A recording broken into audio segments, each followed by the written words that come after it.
Ayun! Ang pagbabalik! Magandang gabi sa ating lahat. Ngayon po, oras po ay 10:29 ng gabi. Ngayon po ay ika-16 na ng Hulyo. At kasama natin dito ngayon sa ating studio ng Road News TV, ang ating siyempre Boss Michael Rosario. Magandang gabi sa lahat. Na-miss natin yung magsalita dito. Ang di ko lang sigurado kung na-miss din tayo ng mga nanonood sa atin. Ayun lang. Katulad nito, wala tayong viewer. O anong kailangan natin gawin, Sir Buboy? Kanina nga pala, Sir, napakinggan natin si Sir Buboy na nag-broadcast doon sa kanyang Balitang Malaya. At nakita natin marami siyang viewers. Sir Buboy, patulong naman, no? Baka naman po pwede mo kami bigyan ng viewers. Si Sir Boboy ngayon ay nakikita natin ang unti-unting pagangat ng kanyang career. No? Nakita yan natin na masyadong marami nang tumatawag para sa kanyang serbisyo. Oo. At kanya pong mga binalita kanina, napakaganda. Mga balitang napapanahon, ha?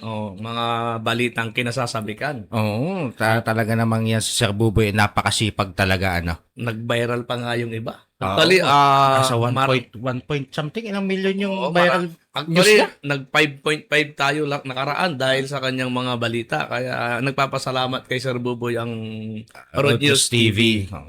At, Sama na rin natin siyempre yung effort na rin ng iba katulad nila ni Ma'am Isabella Margaret Aldana. Ayun, masyadong mahaba. Ano? Oo. O Isa Aldana na lang.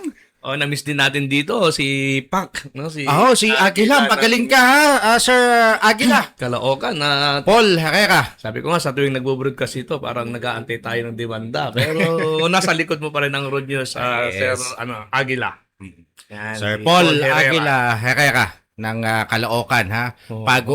Panibagong henerasyon Aguila ng Caloocan. Tama na. Nadiretso ko ngayon, Sir Aguila, ha. At batiin din natin ang Pangasinan News Chief Bureau natin, Yes, si Sir Edison Cancino. O syempre, yung kanyang kasama dyan sa Pangasinan. Si Vince Tabayoyong. Si Vince Tabayoyong, ha. At balita ko, may magbubukas silang bagong restaurant dyan sa Pangasinan, sa May Rizal Avenue. Yung katulad ng ating Road News din, Oo, Road Kitchen Zone. Ginaya nila yung natin. Kaya salamat sa inyong sa inyong pagsuporta diyan at ginamit niyo pa yung pangalan ng Road News. At yung Road Kitchen Zone naman ay pinamamahalaan niya ni Joseph De Guzman. Oo, balita ko masyadong engaged ngayon sa negosyo tong si Joseph De Guzman. Oo nga. At talaga namang si Sir Joseph hindi na ata rin natutulog sa kanyang pagninegosyo, ha? Ngayon nasabi sa akin, sabi ko, kumusta ba yung ginagawa mo ngayong araw? Sabi niya, habang inaayos yung pagsisimula ng negosyo ko doon sa Pangasinan, sabi niya, ako naman nandito ngayon sa Subic. At Oo.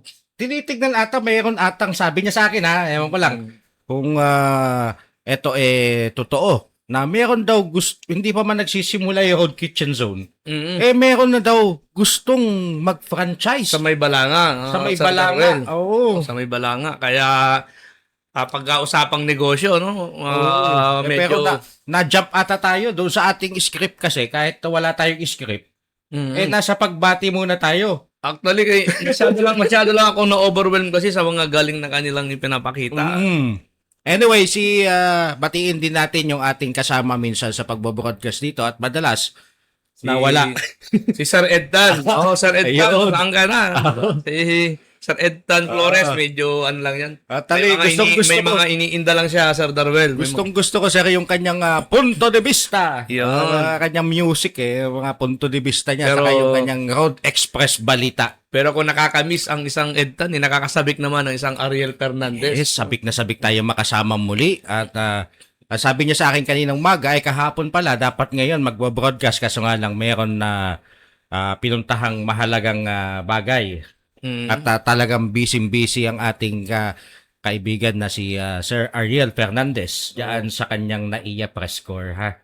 Yan sa naiya. Isama na rin natin yung mga kasama natin sa pagbo-broadcast tulad nila Canuel Medina, no? Ay, Yung oo. Abangan nyo Radyo pala Pilipinas. yung kanyang TikTok ng bayan Sa Radyo Pilipinas. sa Radyo Pilipinas. At maganda yung kanyang Tuwing alas 4 ng hapon ng Sabado yan. maganda yung kanyang topic sa Sabado about impeachment yan. impeachment. Yun daw yung kanyang Alam mo, Sir Darwin, topic. kasi kung impeachment ang pinag-uusapan lagi, minsan pati ako, napapatulala kasi hindi ko na alam kung ano yung tama at mali. Lahat sila may tama eh. Oo nga. Saka dumudugo yung ilong ko pagka naririnig ko yung mga ganito pala talaga pagka sa korte. Kaya nga ang sabi nung kaibigan natin na broadcaster sa DCWB, Mm. may tama ba kayo o may tama ako? Batiin na rin natin yung Oo, ating kaibigan broadcaster dyan sa DCWB. Si Karen ni Santa Si, Cruz. Matagal na tayo hindi ang nakapunta sa veteran kanyang ng Batanggenyong broadcaster. Yun, matagal na tayo hindi nakapunta sa kanyang restaurant Yan dyan sa nga. may Scout Rallios. Yung dating Alhambra ba yan? Karinin na siya ngayon. karinin na siya. Naka-emphasize na talaga. Oo. At masarap talaga dyan yung kanilang mga... Yung roasted Highland legumes. Oo, yun yung in-order mo nung nakalaan eh. Kasama ng yung beer niya. Manilang pala yun, kaya nagulat ako. Maganda-ganda sarap kasi yun, roasted Highland legumes. Yan, actually itong nangyayari yung impeachment, no? Talagang, pag pinanood mo sila, marami ka rin matututunan talaga eh. Yes po. Ano no? Magandang gabi po, Boss Mike and Sir Darwell. Sino nagsabi nun, sir? Siyempre, yung ating kaibigan, si Sir Edison Cancino. Ay, yun. Si Sir Edison, sana makasama ka naman natin dito sa studio sa head office ng Pagka pumasyat, kasi nakauwi na ba ito? Galing ng Aklan to eh. Nakauwi na yan. Nakauwi na, oo. Maraming ginagawa actually yan si Sir Edison. Siya ay Manager ata ito ng isang motorcycle motorcycle store. company. Yan, motorcycle store lang sa isang bayan. Tapos siya din yata ay nagsiservisyo sa isang barangay. Tapos yung kanyang guardians. Meron din siyang sariling NGO. And marami siyang ginagampanan. Talagang ginagawa niyang busy yung kanyang sarili. Oo. Tapos ito pa ay talaga naman syempre ikwan na rin natin boss kung gusto nilang maglabas ng kanilang mga motor na magaganda. Ay, oo, dyan sa Pangasinan. Very affordable at talaga namang mabait maningil. Tama, mabait maningil. Pero ang problema kasi dito, pag gusto ko nang singilin, sabi niya, ibang department yung kapatid. Yun lang.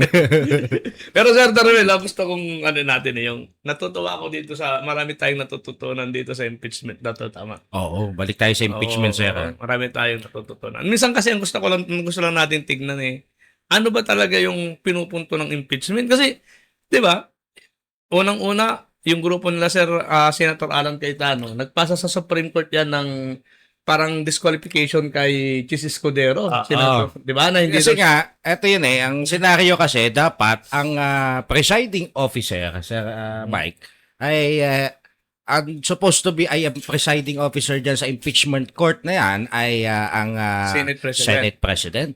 Kaso nga lang, nagkaroon sila ng botohan.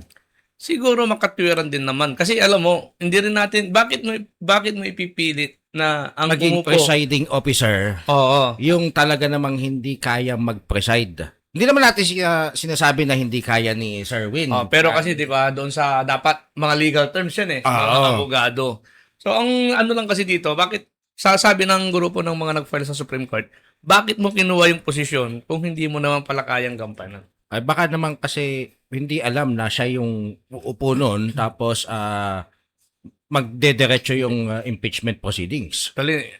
Sa totoo lang, mahirap natin pag-usapan kasi mamaya may mga tanong sa atin hindi rin natin kasagutin kasi wala naman tayong mga legal background. Kaya nga. Tayo lang naman ay nakikinood, tinitignan natin. Siguro bilang taxpayer, nagbabayad naman tayo kahit pa paano ng mga tax natin. Kaya tayo ay nagbibigay ng mga komento. Bilang isang broadcaster. Bilang isang Pilipino na. Bilang isang Pilipino na.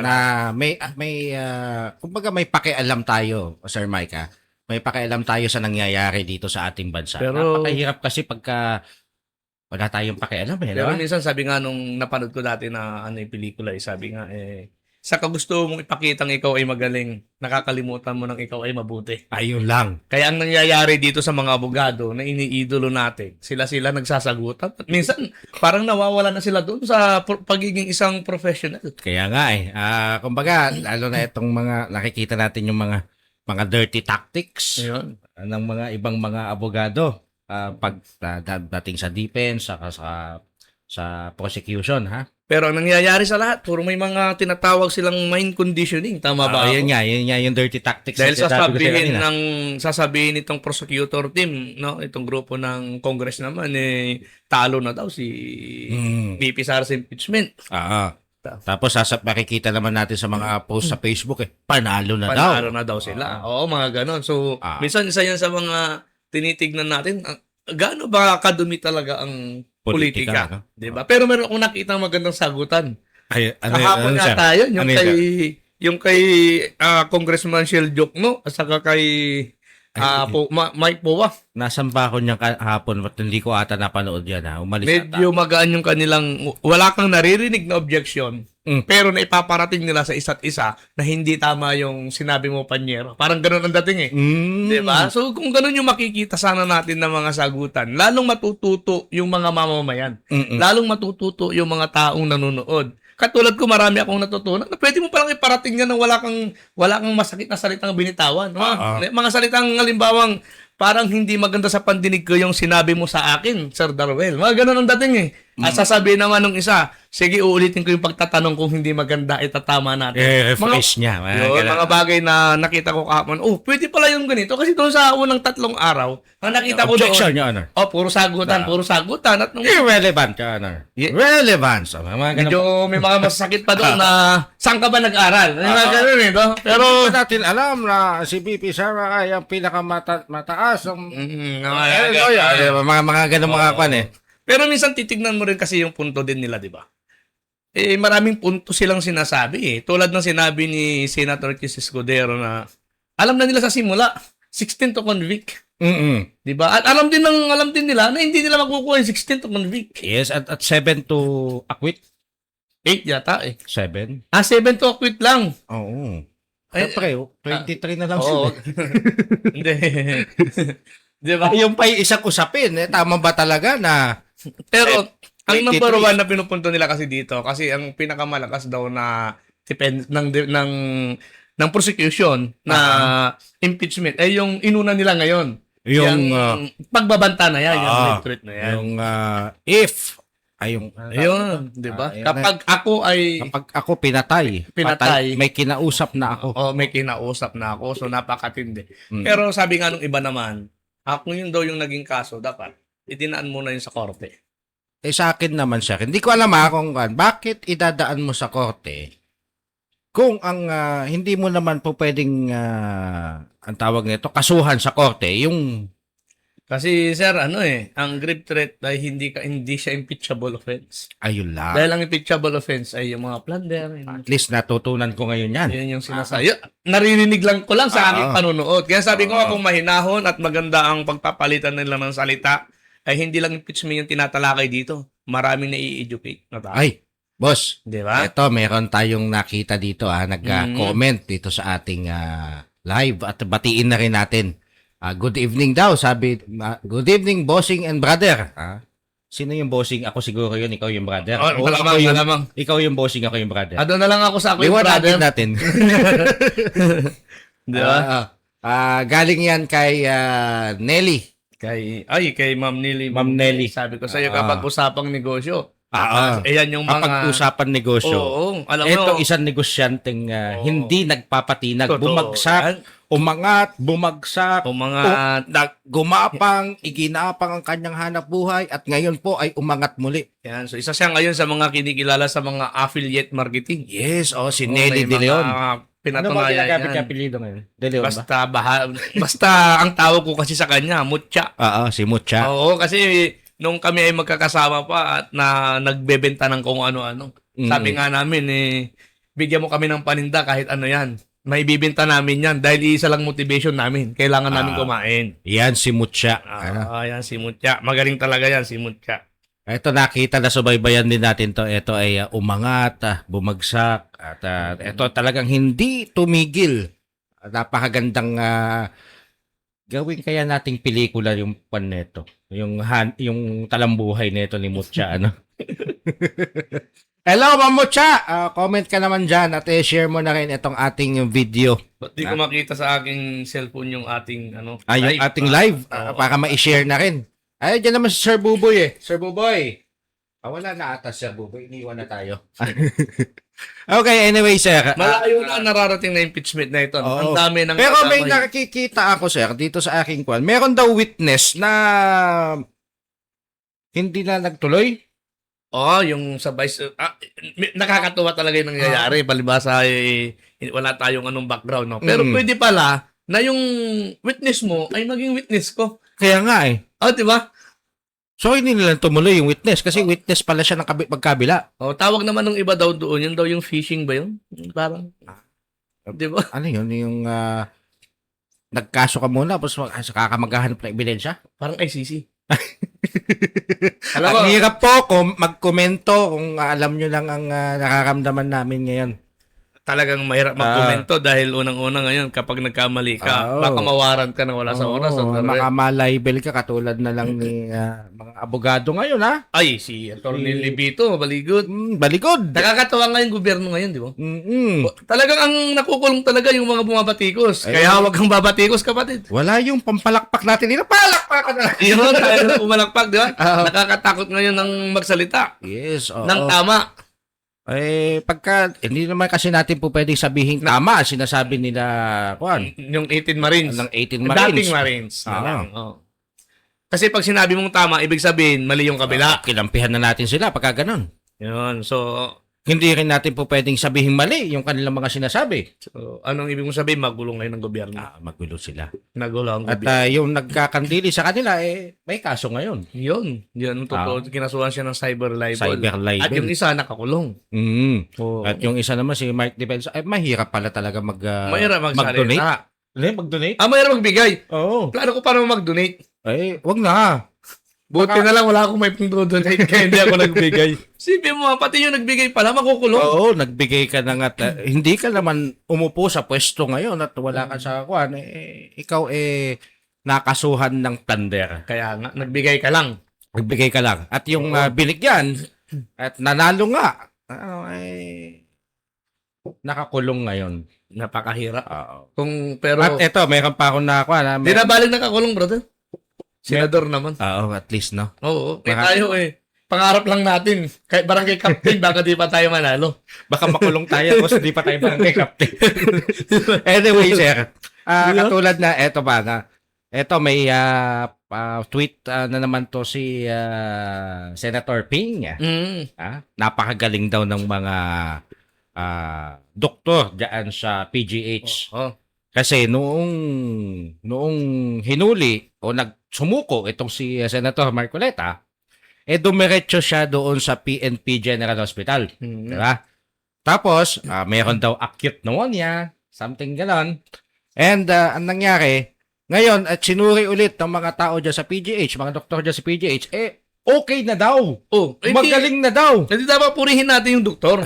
Purihin dapat natin yung PNP General Hospital. Hindi yung doktor na nag-attend doon. Yung doktor na nag-attend sa kanya dahil nabigyan siya nalapatan siya ng... Pero Sir Darwel, may sagot dyan ang mga, sabi nila DDS daw. May sagot dyan. Ang sabi? Sabi nila, kung si Marcoleta magaling, kung ang PGH magaling magpagaling. Si Senator Lacson magaling magtago. Isang taon nagtago. Hindi nahuli, ano? Hindi nahuli. Oo, kaya... Sir Mike, pag-usapan natin, yung panahon ni... kasi ilang mga senator ngayon is talaga, katulad na sabihin natin, Senator Bato ay nagtatago din naman. Bakit hindi niya harapin yung kanyang paglilitis? Hindi naman po kasi, sa akin lang, tatanong ko sa'yo, tapos ako din nasasagot no? Sige, sa iyo muna, sir. Actually, kung ako rin natatanungin, para sa akin, hindi rin ako pabor na ang maglilitis sa tao ng Pilipinas ay ibang bansa. Yes. Walang pinagkaiba kasi yan sa mayroon akong anak na dinisiplina ng ibang tatay. Nakaka-insulto yun. Di ba? Mayroon kang anak, dinisiplina ng ibang tatay. So, isa yun sa mga nakita ko. Kaya nga. Ang hindi ko maintindihan dito, ang pinagmamalaki ng Amerika, ng Pilipinas lagi, Amerika. Oo. Pero nagsabi ang Amerika ngayon. Sabi niya, we withdraw natin. Ang natin sa ICC. Ang suporta natin sa ICC. O ano ngayon gagawin kaya ng Pilipinas? Ibabalik na siguro si Digong dito. Kasi pag winidro nila yan, nagtanggal sila ng suporta, hindi ko alam, pero 'di ba? Ano kaya magiging implikasyon nun? 'Di ba ibig sabihin nun dapat pauwi si Digong, Mawawalan na sila ng power. 'di ba? O pwede. Kasi ganun 'yun di ba? Mm. Eh, Kung harap-harapan na kung finances naman, mauubusan na sila. Kasi wala na nagsusuporta sa kanila. Wala silang pagkukuhanan ng mga, kunyari, pambayad ng kuryente, pambayad ng facility, kung hindi naman Pero sa kanila tingin ko naman facility. hindi lahat ng bansa magwi-withdraw. Pero, Pero sabi ng Amerika, kapag di ka namin kayo kakampi, alam naman natin ang ka-powerful ng Amerika. napaka-powerful country niyan. Lalo pa si Trump. kaya nga nila mangidnap ng isang presidente, Oo, di ba? eh, Kung naalala mo sa Venezuela ba yun? Venezuela, yung presidente doon, di ba? At magaling magpaikot itong presidente ng Amerika. Mm. Habang siya ay nakikipag-usap kay Iran, binubomba naman siya ng Israel. Di ba? So nakakatakot. Ang galing na yan. Kumbaga eto, kausap kita ngayon, tapos boom, kausap ko din yung Iran. Yung Israel. Yan, Israel, no? Bumobomba sa Kaya- Iran. Di ba? Ang tanong dyan ay makikipaglaro ba ang Pilipinas sa Amerika o ibibigay ang hilig ng gusto ng Amerika na Pero, pagkalas sa ICC? Balik tayo ulit doon sa concert. Nakipag-usap din naman ang ating mahal na Pangulo kay President Trump. Ang tanong dito, ano ba talaga yung pinag-usapan nila? Kasi hindi naman natin naririnig. Ang pinag-usapan nila pag nagpadala tayo doon, may taripa. Hmm. Pero pag nagpadala ang US dito ay Libre. libre. Walang tax. Walang tarif. Tingin mo panalo doon ng Pilipinas? Sa Yun ang balita nila eh. Oo. Sa tingin ko lang sa aking personal na pananaw, baka naman kawawa yung ating mga producers dito sa Pilipinas kasi magiging kapareho na sila ng presyo noong mga imported goods. Kaya actually yun na yata nangyayari kahit wala pang galing Amerika, sa bigas nga kung mapapansin mo. Oh. Talagang hindi ko maintindihan itong bigas na ito talaga. Talagang ako ay magsasaka kasi talaga ako galing ako sa San Carlos City, Pangasinan. Ako talaga isang magsasaka. Kaya ramdam na ramdam ko yung hirap. Isipin mo magkano na lang ang isang kaban. 'Di ba? 19. Ang isang kaban diyan karamihan 45 kilos na lang yan. Tapos namimigay Diba? daw sila ng 20 kilos na bigas ba yan? Wala pang 800. 20 pesos per kilo? Oo, wala pang 800 piso ang isang sakong bigas, ay isang sakong palay. Wala pang 900 piso 'yan. Mm-mm. 'Di ba matatanggal diyan ang 40% kapag ginawang bigas 'yan. 60% na lang ang matitira. Ano ang mangyayari sa mga magsasaka? Actually, sir, nung nakausap ko itong si Mayor Guillen ng NIA, nung pinuntahan namin siya ni Mr. Sugitan, kinenta niya sa akin yung 20 pesos per kilo na ipamimigay sa mga pang-ayuda ba? Hindi naman pala lahat yun, yung bibili ng NIA, hindi naman lahat yun para lang doon sa 20 Ba't pesos. niya bibili? Hindi ba NFA? NFA yata. Pero popondohan kasi ng NIA. Something may ganun may mga ganung senaryo Pero ako personal ko lang. Ang 20 pesos na bigas ay isang pangakong walang katotohanan. Dahil kung may katotohanan yan, dapat at least man lang 70% ng market na ibibigay natin yan. Pero kung mayroon lang tayong piling-piling mga kadiwa, mga store lang, Ayun. yan ay, para sa akin yan ay isang, may kasamang kasinungalingan yan. Kasi piling-pili lang Ibig sabihin, Papapogi. Ha? Papapogi. Ayaw ko munang banggitin Sabi ko nga sa'yo, baka may NBI ka bigla. Gagawang kanila lang kaso. Delikado ngayon ang mga nakaupo. Pwede rin naman sisikat tayo, no? Sisikat ka pagka may piyansa. Paano pag walang piyansa? Parang ginawa kay Senator Marcoleta. Plunder. Plunder agad, no? Oo. Walang kapiyansa-piyansa. Binigyan ka lang ng pera. Tinanggap mo. Hindi naman galing sa kaban ng bayan. Pero kung masakit yung binigyan ng pera na tinanggap niya, nakulong, mas masakit yung namigay. Namigay. Di ba? Mas masakit. Kay Sir Mike Defensor yan. Oo, mas pareha sila, pati yung dalawang businessman. Oo nga. Oo, di ba? So, sabi ko nga, ang impeachment ba na ito talaga, alam mo nakakatakot dito, lahat pa sila pag magsalita para sa bayan. Ito, mayroong Di ba? sinabi yung ating, basahin ko lang po ang comment ni Edison Cancino. Pero mga sir, ilang milyon po kaya ang gagastusin sa impeachment hearing na yan?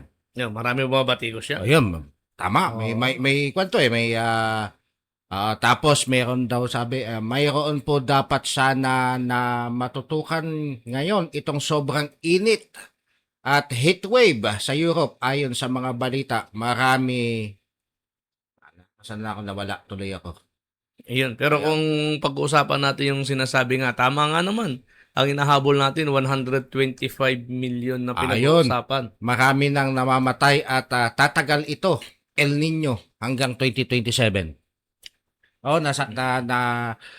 Hinaharap natin po ngayon ang isang banta ng El Nino. Alam mo, Sir Darwin, no, para sa akin dito sa Pilipinas, ang mga problema dito, masaya. Hindi, masaya. Masaya sa mga nakaupo. Napapansin mo sa bawat problema, may pondo. Yes. Sa bawat pondo, palipasin mo 1 taon, 2 taon, may balita na, may kinurakot dito, may higdan dito, may ganito, ganyan. Yan ang bansang Pilipinas. Kumbaga, yung paghihirap ng mga Pilipino Iyon. ay ginagawang paraan ng mga buhaya. Buhayan tawag Buhaya. sa kanila. Buhaya, tawag nila ha, tawag nila. Ang inyong kahirapan ay ang aming tagumpay. Yun, ang magandang, mas maganda pa yun yun. ang magandang ano dyan. Ang inyong kahirapan ay ang aming tagumpay. So, etong El Nino na to ay katulad noong panahon na umuulan-ulan at talaga nagkakaroon ng baha. Yun ang pinoblema nila doon. Problema natin ang baha. Flood Ganito, control. ang ginawa ng panahon ng Duterte administration ay ang dredging. Maraming dredging. Ang sabi, hindi maganda yung dredging kasi bumababa lang yung kailangan natin magtayo ng mga nagkaroon na mga shit filing. Kailangan natin magtayo ng flood control. O nagsimula lahat yan. Yun. Kaya sa bawat problema, sa kanila tagumpay. Lalo na at mag-eleksyon, paramihan na naman ito ng pondo siguro. Delikado ngayon. Di ba? Ano naman kaya ngayon? Yung farm to market road naman na yan? El Nino control to. El Nino control? Yun ang ano niya. Kasi kung magkakaroon ng El Nino, sa ating mga mahihirap, problema yan. Kasi katulad nito yung, ewan ko kung makakurap pa sila dito yung cloud seeding. Hindi natin masabi yan, di ba? Malay naman sigurong, nagpalipad kami ng 100 eroplano. Ilang 100 helicopter. 100 eroplano. Aeroplano pala yung nagsisid. Para mag-cloud seeding. 10 lang pala yung pinalipad. 10 lang. Gaano kalaking charge ng ng gasolina yun? Pwede pa lang. Diba? Yung aviation fuel na. Tapos yung cloud seeding mismo. Maraming paraan. Lahat nga nagawa nila ng paraan. Ito maganda dito. Kung nagawa nila ng paraan, paano mangurakot? Kaya din nilang gawaan? Paano makalusot? Di ba? Yun ang pinakamalupit. Basta ang maganda dito, kampi-kampi tayo. Kasi pag di ka kumampi sa amin, kulong ka. Kulong ka. Yun. Di ba? Kaya dapat, balitan na natin yung mga sinasabi natin. Dapat, kakampi tayo ngayon sa kanila. Di ba? Mahal na Pangulo. Yun, napakaganda po ng iyong ginagawa. Napakaganda po ng ating ginagawa. At kami po ay susuporta sa iyong lahat ng sasabihin sa SONA. Kami po ay maniniwala sa abot ng aming makakaya. At kahit ayaw na po naming maniniwala pa rin po kami. Dahil takot po kaming makasuhan. Tama ba yun? Kayo mga kababayan. Di ba? Kasi kayong mga nanonood dyan. Ako, kanina pa ulit-ulit ko nakikita yung mga lumalabas sa mga... Tama ba yung nangyayari ngayon? Di ba? Magandang katanungan yan. Pero pati pagsagot, minsan ayaw na nila sumagot eh. Ayun nga eh. Di ba? Natatakot na rin sila kung napapansin mo. Bakit? Paramihan ng trolls ito. Sir Darwel, paramihan ng trolls. Subukan mong bumanat sa kabila, puputaktingin ka ng trolls. Marami pa mag-unfollow sa'yo. Yun malupit doon, di ba? Pag nagbalita nga tayo minsan ng pabor sa administrasyon, mag-unfollow yung kabila. Pag nagbalita naman tayo ng pabor sa kabila, mag-unfollow yung mga sa administrasyon. Napakahirap naman nung ganun. Oo. O pwede naman siguro, sige, mag-call na lang kayo, ang tawag nito, mag-comment na lang kayo para mag-viral. Kaya lang kasi balita tayo eh. Babalitan natin lahat eh. Hindi pwede tayong di natin ibalita. Kami po dito sa Road News ay non-partisan po kami. Oo, ang katunayan po dyan, wala po kami tinatanggapin kahit isang politiko. So, kung yung mga broadcaster po dito, kung po yung mga nagbigay po kayo, hindi po yun sa Road News. Hindi po umabot sa amin Yun yun. po ay, hindi. Wala tayong doon kasi okay lang naman. Kasi natural lang yun. Natural lang yan. Yun po ay para sa kanilang paghihirap. Kasi sila po ay umiikot, sila po ay nagagasolina, sila po ay nangangalap ng balita, sila po ay may advokasya na makatulong para may parating sa bawat Pilipino yung mga tamang balita. Kaya kung nagbigay kayo, huwag nyo pong sumbat yun sa kanila kasi yun po rin ay tinatapatan din po nila ng kanilang mga serbisyo. Yes po, tama. At napakasisipag din naman po ng ating mga broadcaster na yan ha. Anyway, yan po, sabi ni Edison, kaya po dapat Sir, opinion ko po, ibalik ang death penalty para sa mga maraming corrupt. Yun ang problema kasi. Kapag nga sa panahon ngayon na hindi natin alam, kasi minsan ang gulo talaga ng gobyerno, Hindi. hindi ba marami kayang mamamatay na walang kasalanan? Kaya nga sinentensyahan mo na kaagad. Actually ngayon, Sir Mike, parang mas masarap na lang ata, medyo mawala na lang sa mundo para hindi maghirap kaysa naman sirain ka sa buong, Oo, Diba? pero nagkasala ka sa Panginoon dyan, brother. ayun lang. Wala kang karapatang kitilin ng iyong buhay. Mm. Kaya lang minsan kung Kung napapahiya ka naman, katulad na lang na ng ginagawa ni Gabriel Go. sa tingin mo, naaapi ka naman.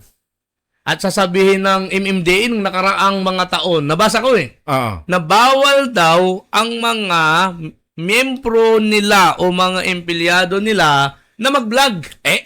Vlogger, iba siya. Pero kanina naman, ang sabi naman doon sa napanood ko dito, nilabas nyo sa Road News. Ang sabi naman doon ni Chairman Don Artes. Manibela. Hindi. Ay, Si Chairman si- Don Artes may sinabi siya doon na wala naman daw silang nakikitang mali sa ginawa ni Gabriel Go. Oh. Kasi daw, karapatan din niya mag-video yun kasi binibideo din daw sila ng mga vlogger. Mhm. Yun din daw ay kanilang, ano bang tawag dito? Compilation. Oo. Di ba? Okay lang naman kung video, ilalabas mo. Yun ang problema doon. At bakit tikinumpara nitong chairman artist na to sa mga vlogger? Yung mga yun, hindi naman empleyado ng gobyerno. Tama. Si Gabriel Go. Sir Gabriel Go, empleyado yan ng gobyerno. At sila rin nagsabi no, na nakita ko yan sa sinabi ni teachers ba yan? Si Tinyo? Di ba? Nakita ko dun sa kanyang pinakita niya na sila mismo nagsabi sa MMDA. Tapos ngayon sila mismo kumakain ng salitang yun. Alam mo naman ngayon, dati-rati nga kakampi ng mga taga dyan, ano. Pero sa totoo lang, masakit tignan yung mga, actually tama naman na sumunod sa batas.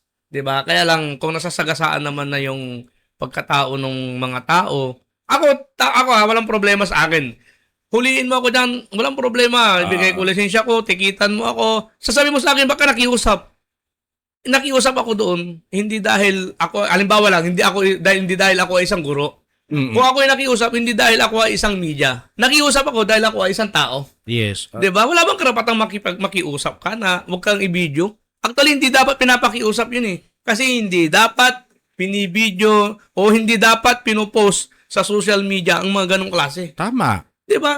Para sa akin pambabastos yun. Okay lang naman na i-video mo, file lang ng kanya pagka yan nag-complain. Ano bang ibig mong sabihin? Pero yung ginawa mo ng, namo-monetize na nga ginagawa mo ng negosyo yan, beside from ikaw ay sumusweldo pa. Tapos, parang sabi nga ni Sir Buboy, parang hari ka na sa kalsada Hindi lang parang hari yung ginagawa niya. 'Di ba? Tapos pinapahiya mo pa yung mga kapwa namin mga guro. Yun, tama. Nagturo ka rin dati, brother. Masakit sa kanya, masakit sa amin yan. 'Di ba? Hindi hindi tama talaga yung ginawa niya na yan. Okay lang na huliin mo lahat ng mga tao na nagkaroon ng pagkakasala. Natural lang na sila ay makikiusap, pero hindi tama na ipapahiya mo sila sa social media. Ipopost mo pa sa social media, 'di ba? Nakakakuan naman 'yan Ngayon, Paul naman na yung ang sabi nito ni Chairman Artes kasi, kapag daw nasa mga public places, sabi naman niya kanyang opinion yun. Pero hindi ko alam kung may mga abogadong babatikos doon kasi hindi naman ako abogado. Pero ako masasabi ko lang, sabi niya kasi, lahat ng mga nasa public places, pwede daw i-video. Di ba? Pwede naman talaga i-video. Wala naman problema, Sir Mike. Siguro, kung public officials ka, pwede kang i-video. Pero kung ikaw ay private, hindi po pwede yun. Kaya nga may privacy, di ba? Hindi, pwede ka naman siguro i-video, pero file lang, wag ilabas. Pero hindi siguro. Hindi siguro, yun. Sa bagay, kung hinuhuli siya, pwede yun. File lang, wag ilabas. File lang. Hinuhuli ka nga may kaso ka nga, may violation ka nga Kaya nga hindi ko sinasabing tama ang sinabi nitong Manibela, si Marbal Buena. Anong sabi niya sa niya kanina? Naghamon siya ng ang sabi niya kung sila walang helmet, sabi niya yung mga wala silang helmet, wala silang mga lisensya, ikaw walang hiya. Sabi ni Sir Marbal Buena yun. Sabi niya, hindi ko sinabi yun. Baka mamaya, Inot ko lang po yung sinabi ni Manibela. Sabi niya, ikaw, Gabriel ko, wala ka din. Hiya. Yun. Walang hiya. Ano? Sabi nga niya kung tayo magkita sana tayo sa isang rally ulit. No? Kami nag-rally, magkita tayo. At Magkamustahan tayo. Yun, magkumusta. Kalbo. May kalbo sa dulo. Yun. Narinig ko na balita yan. Pero para sa akin sa isang asal ng isang professional na tao ay hindi tamang sabihin yun ni Sir Mar Balbuena.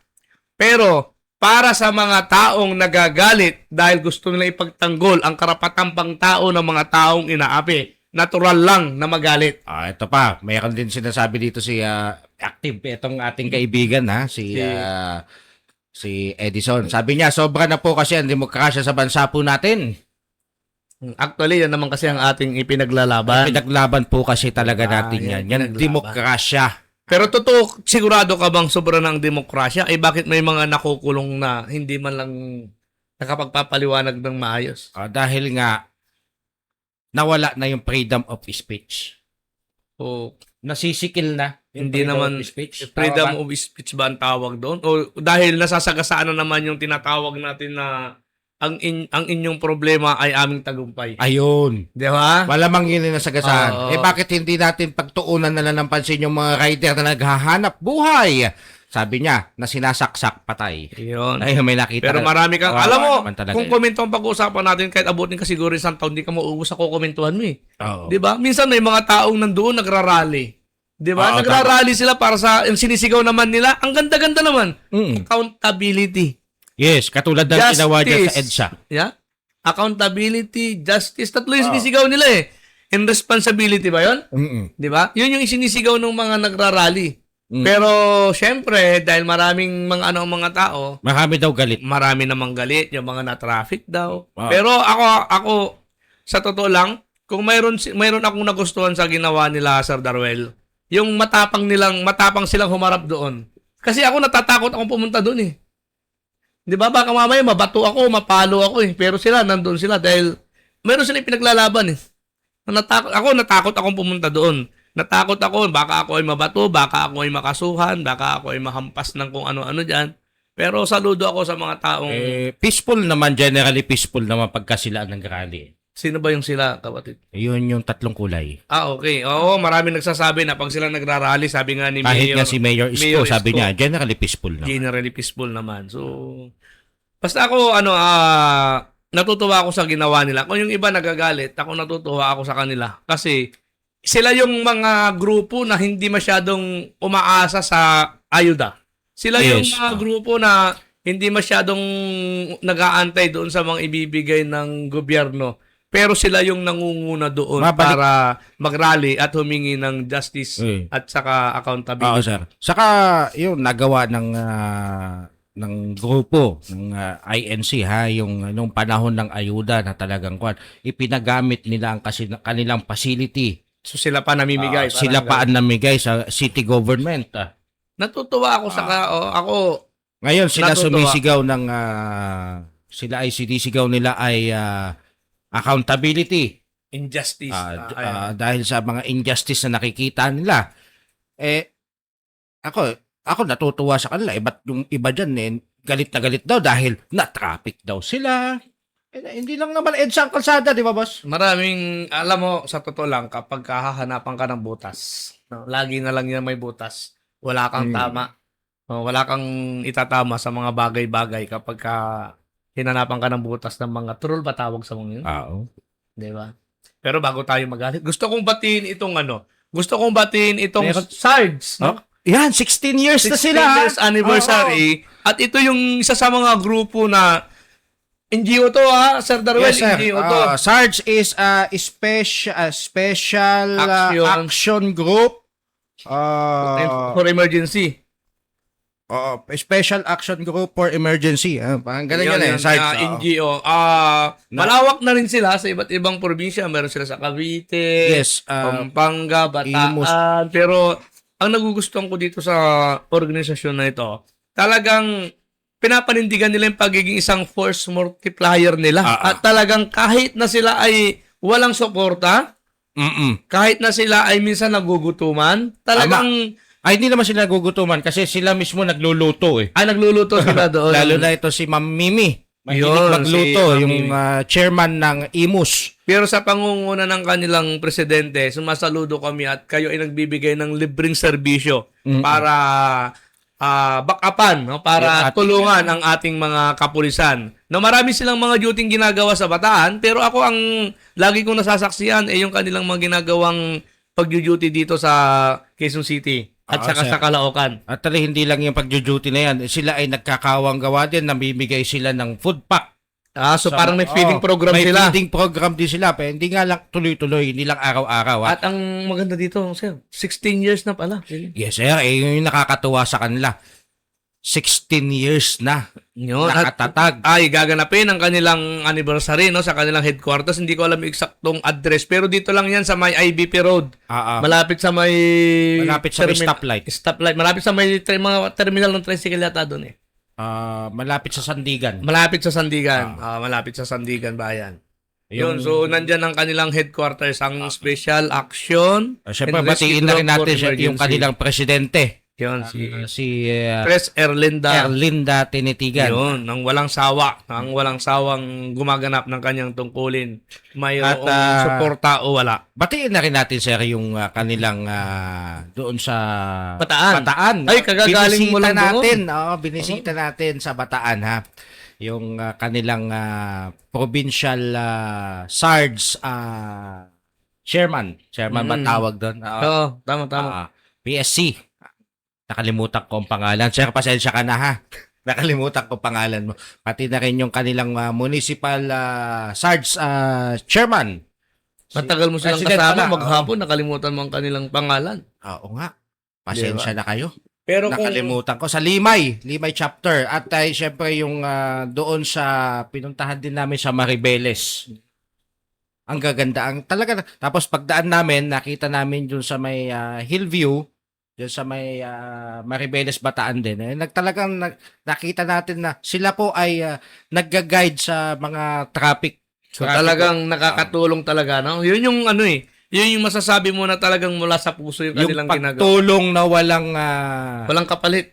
walang hinihinging kapalit. Yun ang maganda. Kasi kung may mga ganong mga organisasyon at dumami pa yan, talaga makikita mo siguro kahit nasabi mong maraming mga gagong nakaupo, manyo-neutralize siguro yan eh. No? Alam mo yung mga ganon, may mga tao kang nakikita. Sabi nga nila, kung hindi mo kayang baguhin ang buo, magsimula ka sa isa. No, parang ganon. Kaya kung mapapansin mo, ako, isa rin sa hinahangaan kong organisasyon sa Yung, Darwell. Yung kaibigan natin dyan sa Pasig. Yun, sa Pasig. Yung Tambuli. Tambuli ng Pasig. Sa pangunguna ni ni Idol ko yan. Ni Noel Medina. Oo, si Noel Noel Medina. Medina. At ang kanilang Secretary General, si Tito Boyet Miguel. Si Tito Boy at Miguel. So, Kamusta kayo? Sa mga hindi nakakaalam, ang Tambuli ng Pasig po ay isang backup organizations. Nakaupo sila sa CDC sa Pasig. Yes po. No, isa sila sa mga nagpapasility. Hindi ko alam kung tama yung term ko. Isa sila sa umuupo doon, isa sila sa mga anong tawag diyan? Kumbaga sa council ng development, kumbaga Oo. may development sa Pasig na ginagawa, isa sila sa mga Nagbabantay doon. nagbabantay doon at nagbibigay ng suggestion, Kung saan nagbibigay ng pati yung sa mga budget, kung tama ba. So, yun ang pinakamaganda na ginawa ng kanilang mayor. Na in-involve ang mga NGOs. mga NGO, mga CSO ba tawag dyan, mga civil service organization. Civil society organization. So, yun ang pinakamaganda na, siguro isa yun sa mga pinakamagandang ginawa ni Mayor Vico Pasig. At siguro, Vico Soto ng Pasig. ng Pasig. At siguro, isa na rin yun, hindi niya siguro itong Tambuli naman din, ay mayroon ding partisipasyon na mag-initiate sila para sa tamang prinsipyo ng tamang paggugobyerno. Tama. No, kasi sila ay nabigyan din ng halaga talaga diyan. At magkakaroon na rin sila ng, hindi ko alam, mag-isang dekada na to, hindi ko lang alam sakto kung 7 o 9 na taon kasi kasabay ito ng pag-upo ni Mayor Vico itong organisasyon na to Si Mayor Vico ay magsasyam na taon na. Magpipito. 7 months. Siguro magpipito na 7 rin years pala. Tambuli ng mamamayan ng Pasig. Alam mo ko partner, bakit tambuli yan? Kasi yan ay yung toko. Ayun. Boses pala tawag diyan, no? Boses ng mamamayan ng Pasig. Yan, Tito Boyet Miguel, no? So, sabi ko nga, itong mga tao na nababanggit natin, kung ito mga to ay mga kurap, ay sigurado ako mayayaman na to. Kaya masasabi ko na maprinsipyo yung mga grupong yan. Kasi hanggang ngayon, wala ka pa rin nakikitang karangyaan doon sa kanilang opisina. Natili kung ano yung... Pero gustong-gusto ko yung opisina nila. Oy, marami. Oo, maraming puno. Mahangin. Mahangin, hindi lang doon tayo. Oh, hindi dahil nandun tayo. Yun, tama yun. Mabuti na lang inayos mo. Kasi mukhang tinatamahan ako pagkasalitang mahangin eh, di ba? Oo. Anyway, Kaya ang kanilang anniversary ay gaganapin yata sa may convention sa Pasig yata. yes po. Oo, At doon yata siya dadaluhan niya ng mga miyembro ng Tambuli ng Pasig at tayo po ay naimbitahan. Naimbitahan si Sir Buboy. Si Sir Buboy. Oh, ang kanilang paboritong Broadcaster reporter. galing sa Road News. Yun. And may nakalimutan tayong batiin na kasama natin sa Road News, sir? Sino yun, sir? Si... Ha? Baka kinakalimutan mo sila. Oo, nakalimutan natin batiin si Sir Estong. Yun, nasa Senate. Estong si Sir Reyes. Ernie Oo, Sir Ernie Reyes ng Senate. Po ay masipag na talaga naman nagbibigay sa atin ng feed Yun. mula dyan sa Senado, ha? Ako gusto ko ulit batiin no, dahil huli ko siyang nabati nung kanyang anniversary ulit no si Sir Bin Figura. Magba-birthday na po yan. Yan yung Advance happy birthday. mission, action ngayon. At yan dyan natin natutunan yung ang kailangan mo lang para magpatuloy. Tatlo lang. 3 D. Tatlong D. Darwell. Dedikasyon. Dedikasyon. Yun. Disiplina. Disiplina. Saka diskarte. Yun. Ayan. Para magpatuloy tayo. Yan po ang nag-iisang BF. Ang Ben Figura. Ang Ben Figura. Oo. Ang guwapito. Ang lalaking may Talaga figura. naman pag nakita mo talaga Sir Ben, yung figura niya talaga mukhang 40s. At huwag natin kakalimutan yung ating editor-in-chief. So, hindi tayo nakapaglabas ngayon ng dyaryo natin. Dahil umuwi ng Palawan, no? Oo, umuwi ng Palawan si Joby. Hindi ko alam pangalan na eksakto nun eh. Jovinel. Jovinel. Huwag natin bagitin yung apelyido. Baka tayo naman ay madimanda din katulad ni Kaya nga. Sir Gabriel ko. At yung nating editor-in-chief, batiin ko na rin. Ayun. Si Kuya. Kuya. Art. Namimiss na. Namimiss ka namin, Kuya Art. Kuya Art. Pero hanap ko. At syempre yung kanyang partner. Yun, Yung kanyang laging kasama, si Tito Boy. Villa Santa. Villa Santa. Yun. At makakalimutan ka ba namin, Pangulong Joel? Ay, syempre hindi. Hindi natin makakalimutan. Simula, nakasama natin. Si Pangulong Joel. Pero Joel Amongo. Pero Sir Darwell, maghanap buhay naman tayo. Kaya nga, sir, Oo. Dahil, napakagandang mga hanap buhay. yun. So, Yung ikaw mag-travel. ayun, totoo yun. Yung nag-travel ka na, Nag-travel ka na, tapos kumikita ka pa. kumikita ka pa. Paano kaya? Parang hindi tama yung binanggit mo. Maghanap buhay para makapag-travel. Yun. Yun. Oo. Maghanap buhay po tayo para makapag-travel. Balita ko, mayroong magandang kumpanyang naitatag dyan sa Cubao Yun. Nakita ko na yun. Pangmasa. Oo, pangmasa yung presyo.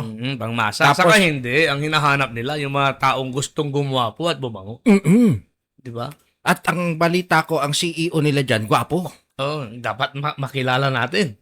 Kung sino yung CEO nila dyan. Nakilala ko na, sir. Nakilala. Naalala ko na yung pangalan niya. Si Sir Podge Sir Obien. Podge Obien. Oo, ang kanilang sabon. Minsan makasama natin dito. Kung makikita nyo, medyo makinis yung mukha ko ngayon. Dahil Parang, nakagamit. parang yung akin, medyo kanina pa tong umaga. At ang paborito ko doon, yung kanilang charcoal soap. Ako naman yung Acapulco. Yung Acapulco. Oo. Hindi na ako sumubok ng iba. Baka mag-iba pa yung mukha ko. Satisfied na ako eh. Yung charcoal kasi, natatanggal yung mga pimples. Ang unggoy po, wala namang pimples, katulad ko.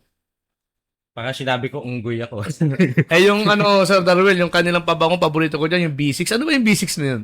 Hindi ko alam, basta basics ang alam ko. Pero minsan, mas gusto ko yung sa pambabae.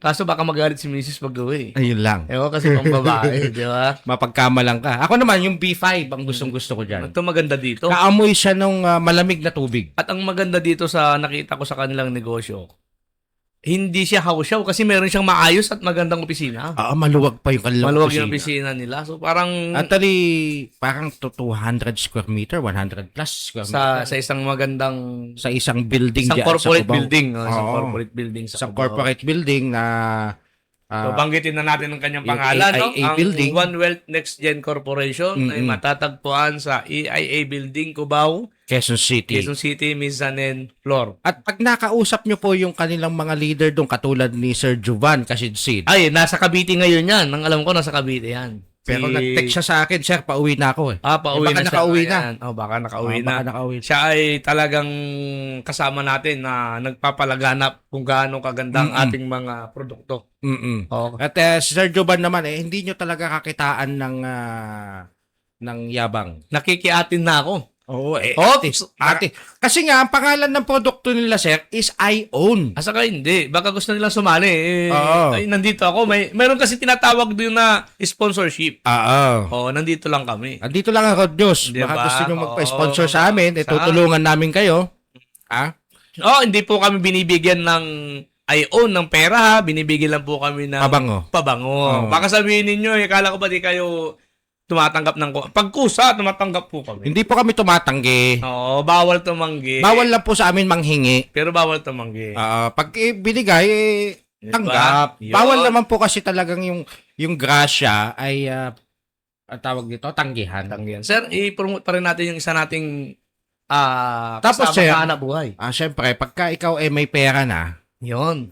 magandang mag-travel. Yun. Oo. So, bisitahin nyo po ang Flyneck Travel and Leisure. Flyneck Travel and Leisure dyan sa May medalya building. 6th floor, 608. 608. Yun, magaganda yung kanilang OJT. Sabi Oo kasi, nga. gaganda ng kanilang At dali, OJT. Sir Buboy, pinuntahan mo sila, di ba? Yun. Sumagot Sir Buboy, nandiyan pa Sabi pala. sa'yo, pag maganda usapan eh. kanina kinakausap natin na i-share itong ating video. Ayaw tayo sagutin niya yung sinabi kong napuntahan at magaganda eh. Totoo. Nakaw! Actually, marami silang mga promo dyan sa Flyneck. Kung gusto nyo mag-travel, may local, may international, madaling kausap yung mga may-ari din dyan. Ayun, isa pa- Nakakahingi kayong discount. Isa pa, hindi lang po problema dyan kunyari problema nyo ang inyong passport, wala kayong passport, tumutulong din naman sila. Pati visa, Pati visa. Tumutulong din sila. Tumutulong din po sila mag-provide o mag-proseso ng inyong mga visa application. Ha? Yun. Tapos, napakaganda dyan na dyan po ang consider ninyo kung gusto nyo pong mag-travel, gusto nyo pong umalis, i-consider nyo po ang Flyneck. Flyneck Leisure and Travel. Nakasupport po sila hanggang sa kayo po ay makabalik kung kayo po ay At balita ko, sir, halos walang na-offload sa kanilang mga kliyente. Marami na silang maraming na-offload na nagagawa, napapakiusap kasi hindi mo masabi kasi yung mga tao minsan, di ba? So hindi nila na ipuprove kasi may mga tao pag ini-interview hindi nila masabi kung ano mayroon sa kanila ba, hindi nila napapatunayan. So ang maganda naman diyan, yung operation natin diyan ay napapakiusapan niya po sila sa loob na ibibigay niya po yung tamang impormasyon para po kayo ay makasakay. Maiwasan na ma-offload. Maiwasan na makasakay at mapuntahan yung inyong gustong travel destination. Sir Mike, kita mo ba yung ating background? Ako natutuwa ako niya para ang liwanag. Tapos yung bagong logo natin na umiikot-ikot dyan sa likod. Actually, wala akong, sa totoo lang, ngayon ko lang napansin kasi magmula nung ako yung umupo, na-excited ako magsalita.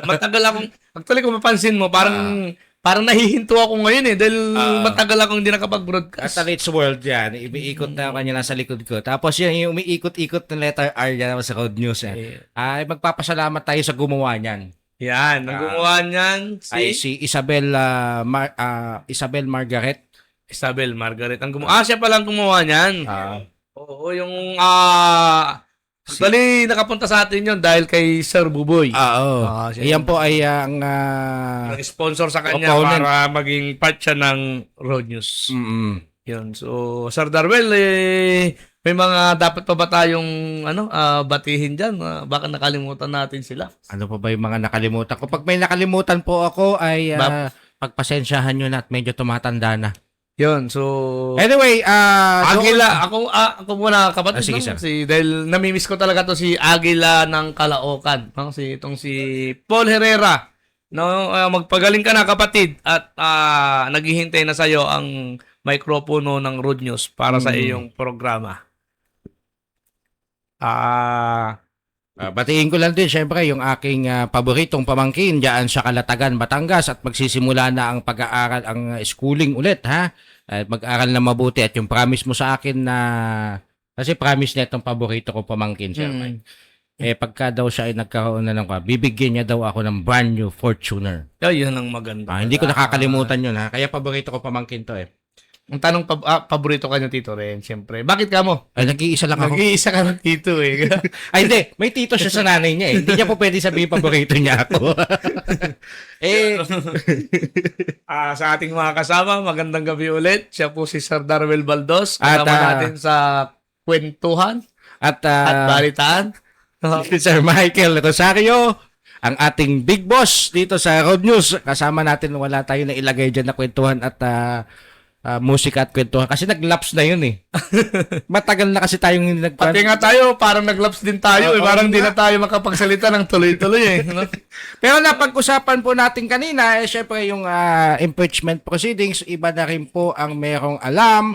Kaya subaybayan nyo rin po ang ating Road News at doon po nagpapasa po tayo ng link ng mga nangyayari dyan sa Senado. Ano po? At doon nga sa mga balita kay Gabriel Go, Basta ang Road News, walang pinapanigan. No? Sa mga gustong mag-broadcast dyan, mga NGO na gustong mag-broadcast, na hindi nyo may paabot yung inyong mga gustong ipaabot dahil hindi kayo napapakinggan, ang Road News ay bukas na bukas po para sa inyo. Wala po tayong pinapanigan dito, sa katotohanan lamang tayo. Magandang gabi sa Magandang gabi po sa inyong lahat at salamat po sa inyong pagsubaybay at pakikinig sa aming dalawa. Ayun. So, magandang Okay, gabi hello sa kuya. May pahabol, sir. Oo, sir. Hello Kuya Buboy from Team Colette Official, sabi ng mga Munis. Bakit sa iyo nagko-comment? Tapos si Philippine Siyempre. Insider News live ay nag-comment din. Dito Munis. Yan. Hello Kuya Buboy from Team Colette Official. Yan, so Tapos hello po mga boss, sabi ni Philippine Insider News. ang Team Eto Kulit si Officials, Isa- no, gustong-gusto namin kayong mailabas sa aming page, sa aming news paper. So, magbigay lang po kayo ng tamang imbitasyon sa aming mga kasama tulad ni Sir Buboy at kami po ay nagbibigay ng tama ring na serbisyo. Yes sa po. tamang ano lang. Yan, Team Colette Official. So, sige po, paalam na po kami. Siya po ulit si Mr. Darwel Baldos, ang General Manager ng Road News. At siya na rin po si Sir Michael Rosario, ang aping pong big boss dito sa Road News. Kami po ay nagpapaalam na at ito ay final na. Bye-bye.